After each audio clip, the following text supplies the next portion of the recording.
नमस्कार, स्वागत है आप सभी का। आपके साथ मैं हूं स्वप्निल और आप देख रहे हैं महारो राजस्थान। आज बड़ी खबरों में बात होगी कांग्रेस नेता राजेंद्र गुढ़ा के गुस्से की और पीसीसी चीफ डोटासरा की ओर से मिली गुढ़ा को नसीहत की।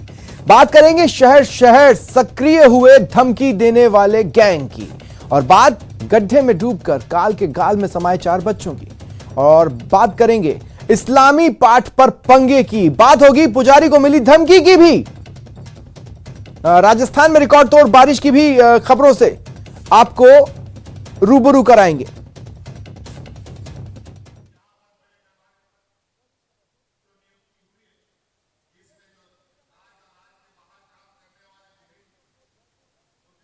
गया जिसके बाद तीनों आरोपियों को न्यायिक अभिरक्षा में भेज दिया गया है। एनआईए 2 मुख्य आरोपी मोहम्मद गौस, रियाज अत्तारी के साथ फरहाद मोहम्मद शेख उर्फ बाबला को कड़ी सुरक्षा व्यवस्था में कोर्ट लेकर पहुंची थी। कोर्ट परिसर में सुरक्षा के पुख्ता इंतजाम थे। बताया जा रहा है आरोपियों से एनआईए की पूछताछ पूरी हो चुकी थी।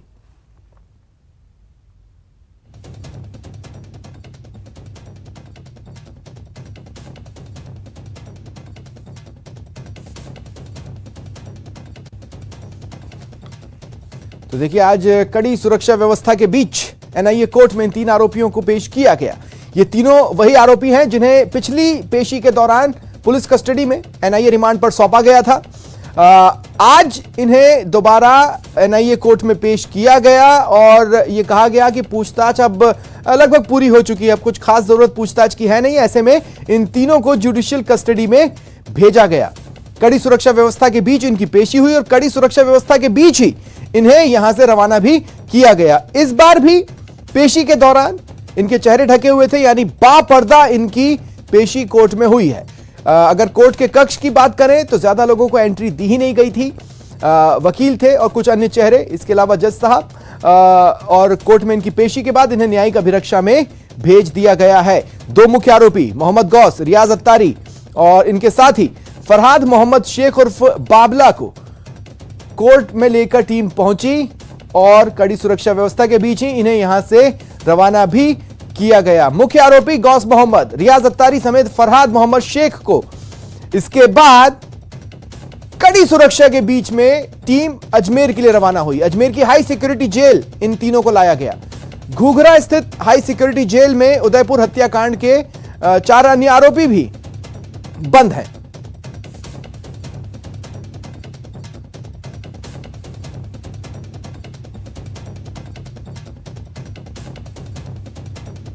देखिए, अजमेर की हाई सिक्योरिटी जेल है। कहा जाता है कि परिंदा भी यहां पर नहीं मार सकता। और अब वो तमाम लोग जिन्हें एनआईए ने गिरफ्तार किया है कन्हैयालाल हत्याकांड मामले में, वो सभी अजमेर की हाई सिक्योरिटी जेल में बंद हैं। कन्हैयालाल हत्याकांड में एनआईए तेजी से जांच में आगे बढ़ रही है। रिमांड के दौरान पूछताछ के बाद मुख्य आरोपी गौस मोहम्मद और रियाज अत्तारी और फरहाद को जयपुर कोर्ट में पेश किया गया, जहां से तीनों आरोपियों को जुडिशियल कस्टडी में अजमेर की हाई सिक्योरिटी जेल भेज दिया गया। आप 2 तस्वीरें अपने टीवी स्क्रीन पर देख पा रहे हैं। पहली तस्वीर उस वक्त की है जब कोर्ट से इन आरोपियों को लेकर टीम बाहर निकली, बख्तरबंद गाड़ी में बिठाया और फिर यहां से उन्हें अन्यत्र ले जाया गया, जहां से अजमेर के लिए टीम इन्हें लेकर रवाना हुई। चप्पे चप्पे पर निगाहबानी की गई। जिस तरह का यह सेंसिटिव इश्यू है, जिस तरह से लोगों में उबाल है, कहीं कोई अनहोनी ना हो जाए हमारे अंडर में इन आरोपियों के साथ, इसे लेकर पुलिस पूरी तरह सतर्क थी। एनआईए की ओर से उदयपुर हत्याकांड में पेश किए गए तीनों आरोपियों को कड़े सुरक्षा घेरे में अजमेर की हाई सिक्योरिटी जेल में लाया जा रहा है। सीधा तस्वीरों में देख सकते हैं पुलिस एस्कॉर्ट के साथ तीनों मुख्य आरोपी जो हैं कन्हैयालाल साहू हत्याकांड के गौस मोहम्मद, रियाज अत्तारी और फरहाद मोहम्मद शेख उर्फ बाबला, ये तीनों आरोपी इस बख्तरबंद गाड़ी में मौजूद है कड़े सुरक्षा घेरे में। इन तीनों को अजमेर की हाई सिक्योरिटी जेल में, जो प्रदेश की सबसे सुरक्षित हाई सिक्योरिटी जेल मानी जाती है, वहां पर लाया गया है और तीनों को यहां पर न्यायिक अभिरक्षा में रखने के आदेश एनआईए कोर्ट ने आज दिए थे। उसके बाद तीनों आरोपी यहां पर पहुंचे। इससे पहले इस हत्याकांड के 4 आरोपी हैं, वो भी इसी हाई सिक्योरिटी जेल में बंद हैं। आपको बता दें कि 28 जून को कन्हैयालाल साहू की हत्याकांड के बाद से ही लगातार जो है इस पूरे मामले में एनआईए जांच कर रही थी और न्यायिक अभिरक्षा में आज इनको भेजने के आदेश दिए गए। इससे पहले इससे पहले 14 दिन का इनका पुलिस कस्टडी ली गई थी। पुलिस कस्टडी में इनसे एनआईए ने डिटेल में इन्वेस्टिगेशन की है और तमाम पड़ताल होने के बाद आज जब इनको वापस कोर्ट में पेश किया गया तो तीनों आरोपियों को, जिसमें गौस मोहम्मद, रियाज अत्तारी और फरहाद मोहम्मद शेख उर्फ बाबला, ये तीनों आरोपी जो हैं कड़े सुरक्षा घेरे में जयपुर से अब अजमेर लाए जा चुके हैं। और अब आप तस्वीरों में देख सकते हैं सीधे कि तीनों आरोपियों को कड़े सुरक्षा घेरे में यहाँ पर लाया गया है और अब इन्हें प्रदेश की और इकलौती हाई सिक्योरिटी जेल में जमा कराया जा रहा है। अब इसमें उदयपुर हत्याकांड के तमाम आरोपी जो हैं वो अब अजमेर की हाई सिक्योरिटी जेल में बंद हैं और यहाँ पर ये न्यायिक अभिरक्षा में रहेंगे। इसके अलावा एनआईए जो है लगातार इस मामले की पड़ताल कर रही है और इस पूरे मामले के जो है अनुसंधान कर रही है। इसके अलावा इस उदयपुर हत्याकांड के बाद अजमेर में सिलसिलेवार रूप से विवादित बयानों का मामला शुरू हुआ था। उस मामले में भी कुल 5 आरोपी जो है अरेस्ट हुए हैं, जिसमें सलमान चिश्ती है जो दरगाह थाने का हिस्ट्री शीटर है। उसके अलावा जो 4 अन्य आरोपी हैं जो गौहर चिश्ती के मामले में गिरफ्तार हुए थे, वो 5 आरोपी भी इस हाई सिक्योरिटी जेल में बंद है। तो उदयपुर हत्याकांड और उसके बाद के हालातों के उत्पन्न कुल 12 आरोपी जो हैं वो इस प्रदेश की सबसे सुरक्षित हाई सिक्योरिटी जेल में बंद हैं और अब यहीं पर वो रहेंगे अगले दिनों तक, जब तक कि कोर्ट से अगले आदेश नहीं आते हैं। इस सबके बीच में आप तस्वीरों के जरिए देख सकते हैं किस तरीके से हाई सिक्योरिटी जेल में अब यहाँ पर इनको जेल के अंदर दाखिला कराने की प्रक्रिया शुरू कर दी गई है। आप देख सकते हैं क्यूआरटी के कमांडोज भी हैं, जिला पुलिस की टीम भी है जो कड़े सुरक्षा घेरे में इनको हाई सिक्योरिटी जेल में यहाँ पर बंद किया जा रहा है। और इसके साथ ही उदयपुर हत्याकांड और उसके बाद के उपजे हालातों के बीच में कुल 12 आरोपी जो हैं वो अजमेर की हाई सिक्योरिटी जेल में आ चुके हैं। अभिजीत दवे, न्यूज़ 18 अजमेर। और देखिए बढ़ते अगली बड़ी खबर की तरफ। अजमेर दरगाह के बाहर भड़काऊ नारेबाजी कर सिर कलम करने की धमकी मामले में गिरफ्तार गौहर चिश्ती से रिमांड के दौरान पुलिस पूछताछ कर रही है। मामले में एसपी चुनाराम जाट के मुताबिक फिलहाल पुलिस गौहर से मिल रही जानकारियों का वेरिफिकेशन कर रही है। वहीं जमानत पर रिहा मुनव्वर को लेकर एसपी ने कहा कि मुनव्वर गौहर की फरारी का कारण नहीं था। गौहर के हैदराबाद पहुंचने के कुछ दिन बाद मुनव्वर को पता चला। फिलहाल पुलिस गौहर को रिमांड पर लेने के बाद कई मुद्दों पर उससे पूछताछ कर रही है। देखिए सवालों की लिस्ट तो पहले ही पुलिस ने तैयार कर ली थी, अब दनादन एक के बाद एक वो सवाल गौहर चिश्ती पर दागे जा रहे हैं और देखा जा रहा है वो किस तरह का जवाब दे रहा है और जवाब का वेरिफिकेशन भी करवाया जा रहा है ताकि किसी ठोस नतीजे तक पहुंचा जा सके।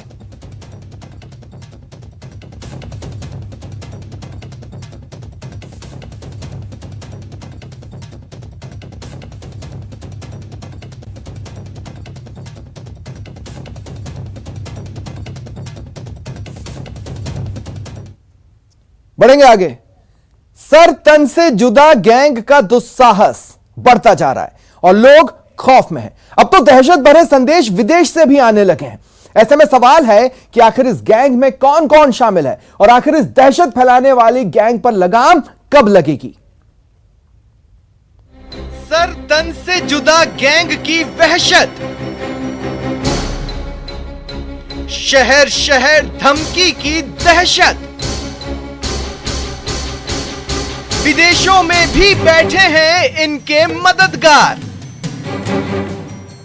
कहां कहां से जुड़े हैं इस गैंग के तार, बबरी, शकीर, बिलाल या सद्दाम। सर कलम के धमकीबाजों पर कब लगाम।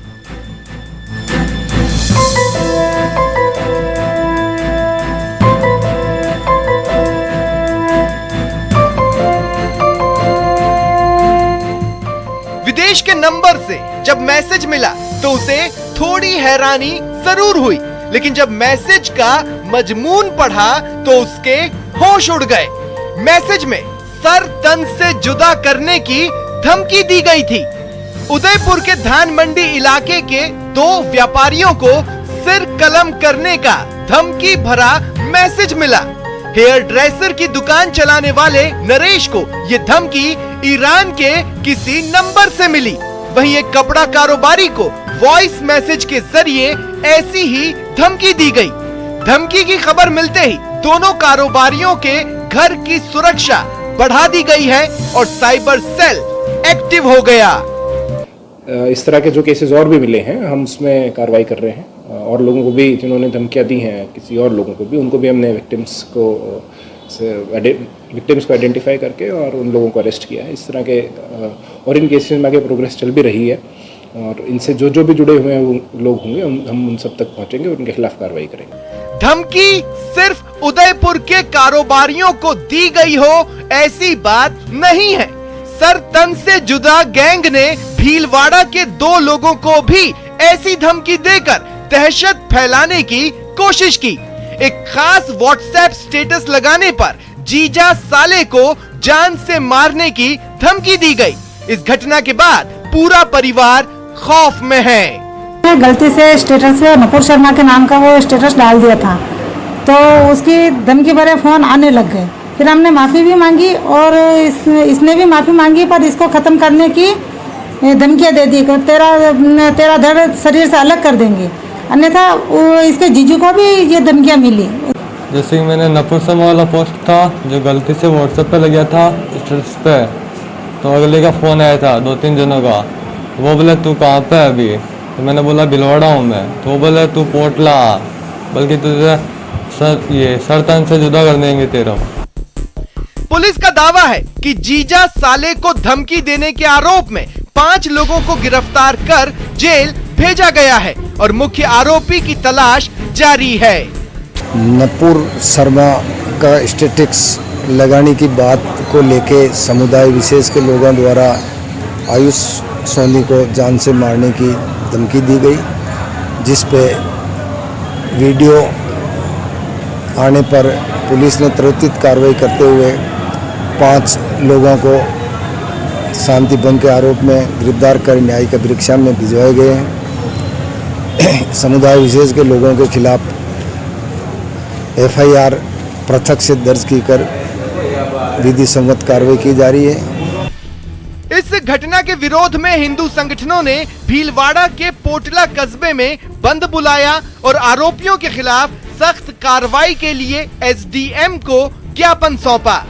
इस संदर्भ में पुलिस द्वारा पहले FIR दर्ज की जा चुकी है और शांति भंग में जो लोग कल गिरफ्तार करके SDM के सामने पेश किए गए थे मेरे समक्ष, उनको जुडिशियल कस्टडी में दे दिया गया है और लोगों की मांग है कि इसमें पुलिस निष्पक्ष कार्रवाई करे और उनके अगर किसी और संगठनों से अगर जुड़ाव है, उनकी CDR कॉल डिटेल रिकॉर्ड निकाली जाए, उस पर पुलिस को निर्देशित कर दिया गया है कि निष्पक्ष और त्वरित कार्रवाई करवाई जाए।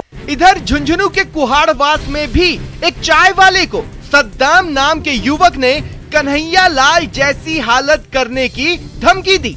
इस घटना के बाद पीड़ित विक्रम ने केस भी दर्ज कराया, लेकिन पुलिस ने आरोपी को शांति भंग के आरोप में गिरफ्तार कर जमानत भी दे दी। इस बात की खबर जैसे ही कुहाड़वास के कारोबारियों को लगी, उन्होंने बाजार बंद कर दिए और विरोध सभा भी की। बाद में बुहाना CI को ज्ञापन देकर 2 दिन में कठोर कार्रवाई नहीं होने पर आंदोलन की चेतावनी दी।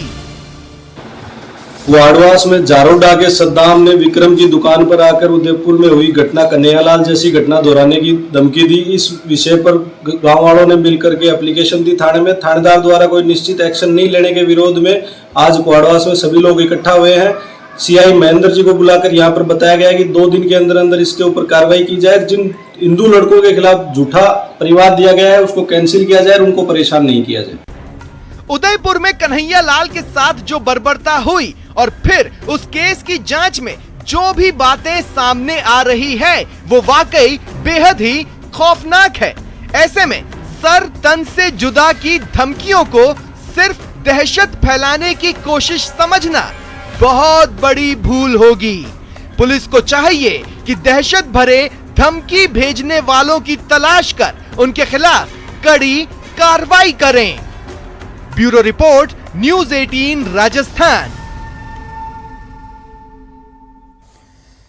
बढ़ती आबादी से आजादी कब? आज रात 8:56 पर जरूर देखिए ये देश है हमारा।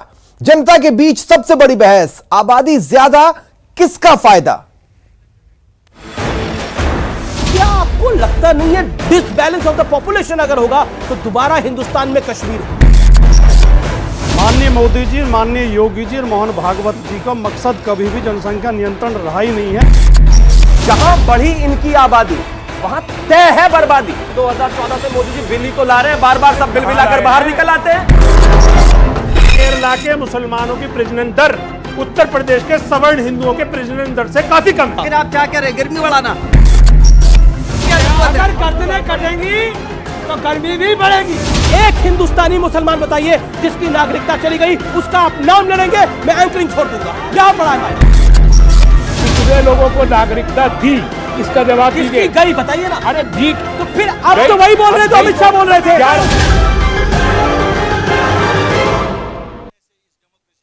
उदयपुर से इस वक्त की बड़ी खबर मिल रही है। सवीना थाना पुलिस ने 3 धमकीबाजों को गिरफ्तार किया है। देखिए, नुपुर शर्मा के समर्थन में पोस्ट करने वाले एक व्यापारी को धमकी दी गई थी। इस मामले की जांच कर रही सवीना पुलिस ने 3 धमकीबाजों को गिरफ्तार किया है। प्रतापनगर थाना पुलिस पहले ही इन तीनों को गिरफ्तार कर चुकी है। सवीना थाना पुलिस ने प्रोडक्शन वारंट पर इन्हें गिरफ्तार किया है।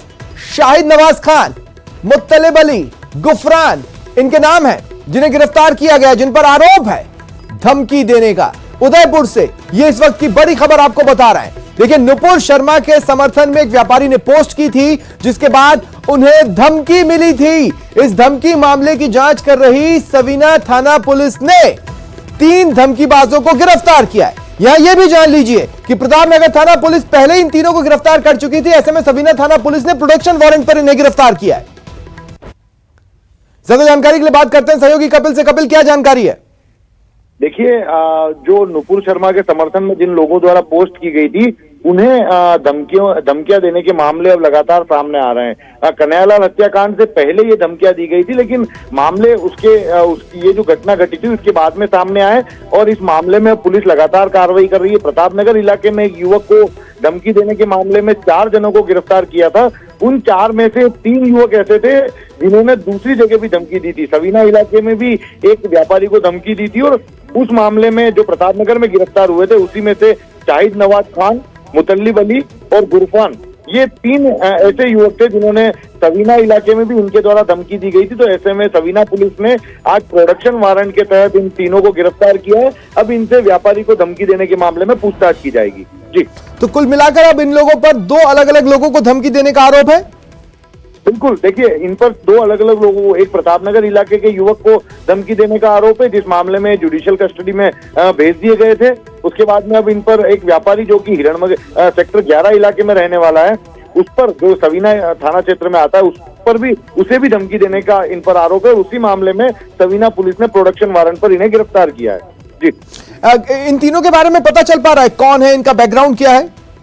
देखिए, अभी बैकग्राउंड के बारे में स्थिति स्पष्ट नहीं हो पाई है, लेकिन जैसा कि पहले भी हमने जानकारी जुटाने की कोशिश की तो ये सामने आया था कि नुपुर शर्मा के समर्थन में जिन लोगों द्वारा पोस्ट की गई है उस पर इन लोगों की नजर रखी जा रही थी सोशल मीडिया के मार्फत, और जिन लोगों के स्टेटस या फिर सोशल मीडिया पर नुपुर शर्मा के समर्थन में पोस्ट सामने आती, उसमें ये युवक जो है वो गैंग बनाकर उन्हें धमकी देने का काम करते थे।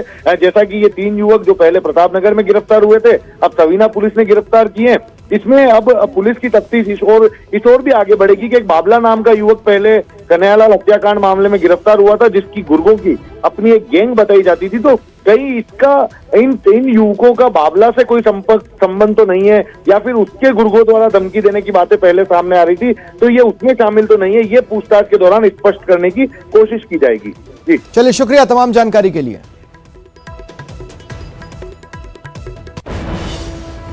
वक्त एक ब्रेक का। ब्रेक के बाद देखिए बरसे बदरा।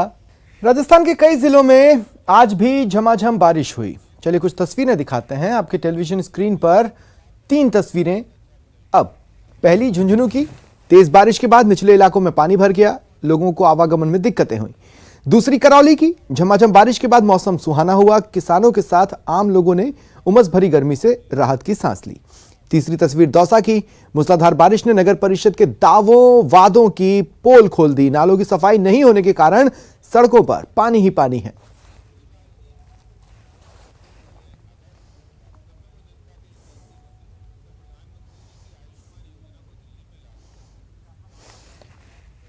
और आम ही क्यों, खास लोग भी परेशान हुए हैं। भारी बारिश से सामने आई बदहाली का खामियाजा आम लोग ही नहीं भुगत रहे। जो तस्वीरें अब आपको दिखाएंगे उससे आपको पता चलेगा कि बड़े साहबों की गाड़ी भी बारिश में फंस जाती है। श्रीगंगानगर में कुछ ऐसा ही हुआ जब जिला कलेक्टर रुक्मणी रियार की गाड़ी रेलवे अंडरब्रिज में भरे पानी में जा फंसी। अंडरपास में 4 फीट तक पानी था। जैसे ही कलेक्टर की गाड़ी इसे पार कर रही थी, उसी दौरान फंस गई। कड़ी मशक्कत के बाद कलेक्टर की गाड़ी बाहर निकाली गई।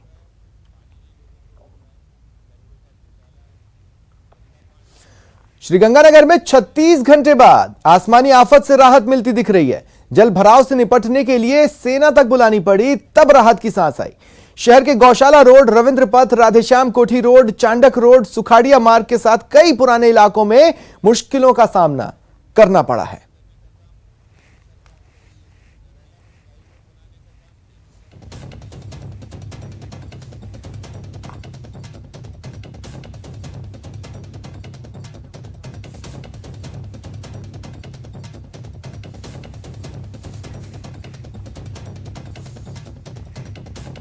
और श्रीगंगानगर से सहयोगी अशोक शर्मा इस वक्त मेरे साथ जुड़ रहे हैं। आइए चलते हैं उनके पास और देखते हैं श्रीगंगानगर में किस तरह की स्थिति है।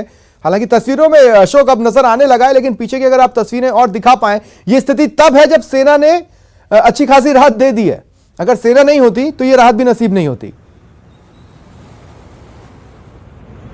बिल्कुल स्वप्निल जी, देखिए सेना नहीं होती तो स्थानीय प्रशासन तो पूरी तरह से फेल हो ही चुका था, क्योंकि श्रीगंगानगर जिले में रिकॉर्ड 224 मिलीमीटर बारिश दर्ज की गई थी। आप मेरे पीछे ठीक देख पा रहे हैं कि किस हद तक इस समय श्रीगंगानगर में जल भराव जैसी स्थिति बनी हुई है। मैं अपने दर्शकों को और यहाँ की लाइव विजुअल्स दिखाऊं तो देखिए श्रीगंगानगर का सुखाड़िया सर्किल से गौशाला मार्ग का नजारा है, और गौशाला मार्ग पे आप देखिए कि किस हद तक पानी भरा हुआ है।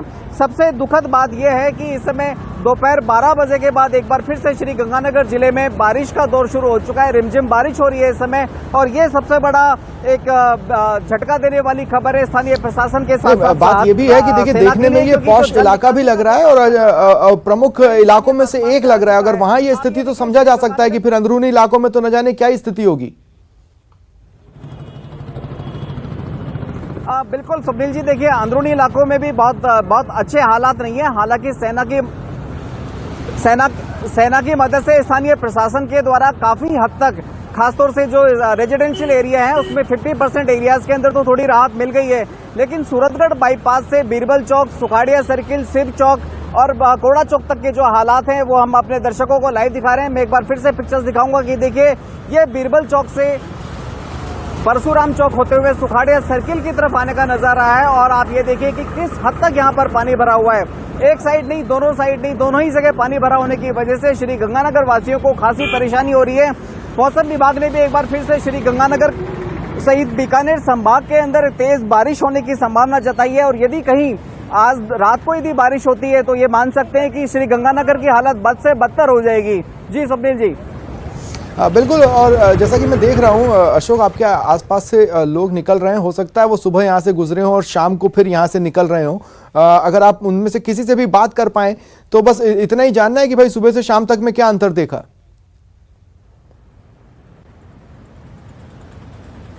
बिल्कुल हम बात करने का भी प्रयास करेंगे, लेकिन अभी जिस समय हम सुखाड़िया चौक पर मौजूद है, यहाँ पर ऐसा नहीं कि पानी नहीं उतरा है, पानी काफी हद तक उतरा है, और पानी उतरने के बाद में लोगों को थोड़ी राहत भी मिली है। हम कुछ लोगों से बात करने का प्रयास करेंगे कि किस हद तक यहाँ पर अभी अंतर देख रहे हैं। आपने कल जो बारिश के नज़ारे देखे थे, यहाँ पर जो पानी भरा था और आज है, उसमें कितना अंतर है? बहुत पानी भरा था पहले तो, डिवाइडर के बराबर पानी भरा हुआ था, अब थोड़ा खाली हुआ है। आज पहले पानी फुल था। 2 दिन हो गया है। 2 दिन हो गया है जी सर। आप यहाँ पर स्टॉल लगाते हैं, तो आप कितने दिनों बाद आज स्टॉल लगा पा रहे हैं? 3 दिन बाद आए सर, अभी आज आए हैं। आज भी पानी भरा हुआ है। क्या लग रहा है ये पानी अभी कितनी देर में उतरने की उम्मीद है? कल तक होएगा सर। कल तक होगा? कल तक थोड़ा बहुत कम हो जाएगा। यदि बारिश हुई तो शायद ये और ज्यादा पानी ज्यादा हो सकता है सर। तो देखिए पानी ऐसा नहीं है कि सेना और स्थानीय प्रशासन के द्वारा जो काम किया जा रहा है उसका असर नहीं है, उसका असर बाकायदा है, लेकिन अभी उतनी राहत नहीं मिल पा रही है। और ऊपर से जिस तरह से आज दोपहर बाद एक बार फिर से बारिश का दौर शुरू हुआ है, वो कहीं ना कहीं स्थानीय प्रशासन और सेना के द्वारा जो पानी निकासी का काम किया जा रहा है उस पर पानी फेर रहा है। ये श्रीगंगानगर जिला मुख्यालय का नजारा मैं एक बार फिर से अपने दर्शकों को दिखा दूं। ये अब ठीक मेरे सामने सुखाड़िया सर्किल का नजारा, और सुखाड़िया सर्किल के ठीक पीछे आप देख पा रहे हैं कि किस हद तक रामलीला ग्राउंड के अंदर पानी भरा हुआ है।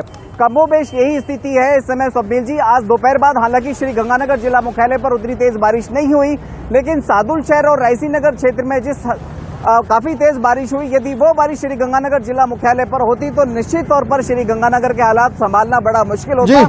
हालांकि अभी जो मौजूदा स्थिति है इसमें भी हालात बहुत अच्छे नहीं है। चलिए ठीक है अशोक, बहुत बहुत शुक्रिया आपका हमारे साथ जुड़ने के लिए और इन तमाम तस्वीरों के लिए। बढ़ेंगे आगे, वक्त एक ब्रेक का है। ब्रेक के बाद दिखाएंगे घुड़ा का गुस्सा, डोटासरा की नसीहत।